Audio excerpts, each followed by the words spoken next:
Ya por aquí cosecha en el 2015, pero es vino sin cuentos, es natural. Muy rico, muy bueno.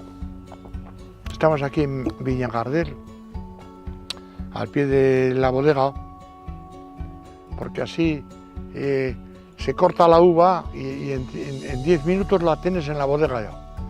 Y eso es muy bueno para el vino. No salen las uvas solo por la tierra, porque es buena tierra, ¿verdad? Especial, Rioja Alavesa. Hay que hacer muchas labores, y desde el principio. Hay que empezar desde la poda, saber podar bien. La segunda poda, que se llama espregurar, quitarle los tallos que sobran. Y si muchas veces no hace falta ni abonar, porque si abonas traen más, ¿verdad? Pero peor calidad, ¿sabes? Es preferible coger menos kilos, que es a lo que vamos nosotros, para hacer calidad buena. Y luego ya, si quieres, a vendimiar ya, a vendimiar.